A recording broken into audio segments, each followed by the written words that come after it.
Let's talk car insurance. Part 1. What is car insurance? Well, I'll tell you. Car insurance protects you from a huge financial loss.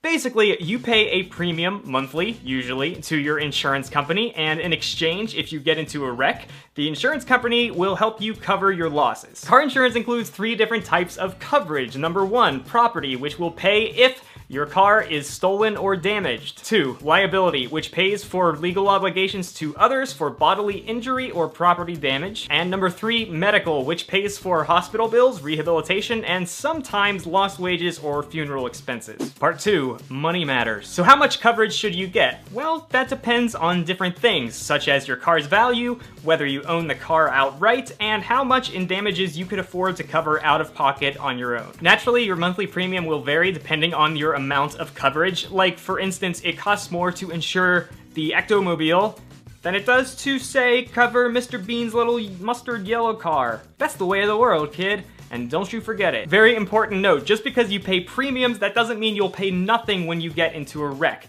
Most likely, you'll have something called a deductible. The deductible is the amount of money that you have to pay before your insurance starts kicking in. So, let's say you total your $5,000 car in a wreck, and your deductible is $1,000. That means that you are going to pay the first $1,000 to get your car replaced, and your insurance will pay the remaining $4,000. In the good old US of A, nearly all states require that you have car insurance if you're going to own or drive a car, so it's super important to get it. Also, the remaining states still require that you prove that you could afford to cover all damages if you get into a wreck. So basically, for the privilege of not paying a monthly premium on insurance, you're gambling potentially hundreds of thousands of dollars, if not more, so we would say, crowd, get insured.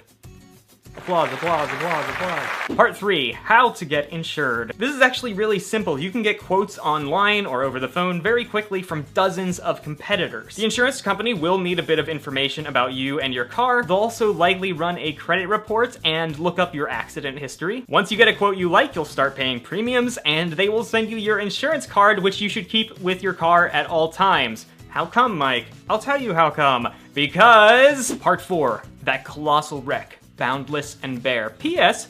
The first person to tell me what that quote is from in the comments is officially an awesome adult. Step 1, post-accident, if you can, get your car and yourself off of the road and into someplace safe. If you cannot move your car, leave it there, but make sure you get out of the dangerous situation. Your insurance company will pay to get a tow truck to take your car away.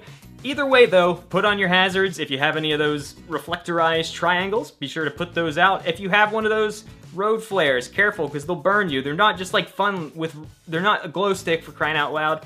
Who learned his lesson the hard way? This guy. A lot of raves in the 90s. None of this was true. Next angle. Step 1.5. This might be slightly uncomfortable, but do not offer any apologies or explanations for what caused the wreck. They could be used against you in future legal proceedings. Step 2. Should you call the police? We recommend that you do. Admittedly, it is not illegal to not call the police, but to quote US News and World Reports, even if no one is hurt, if there's real damage and insurance companies will soon do battle, it's a good idea to call 911. That's the recommendation from the federal government's website, 911.gov, which recommends calling after a car crash, especially if someone is injured. If you call 911 or your local precinct and bring in a neutral third party to document the accident, you'll be doing yourself a favor. It's true that it might take a little while for the police to get there if you live in a big city or they're just like super busy that day, but still, we recommend erring on the side of caution and calling them.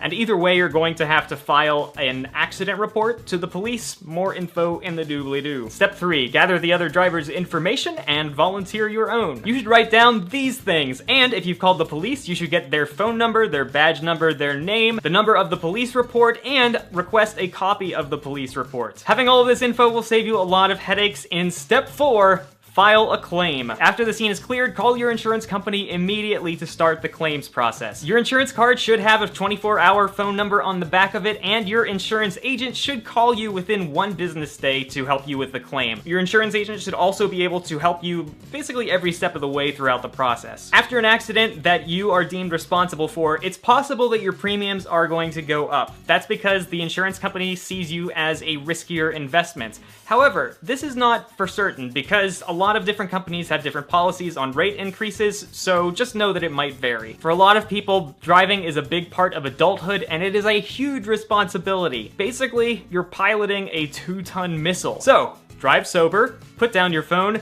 and maintain legal speed limits. That way you'll be avoiding the 3 most common causes of accidents. I speak for everyone here at How to Adult when I say you guys are awesome, so please be safe. Please be safe. I love you, bye. Mwah.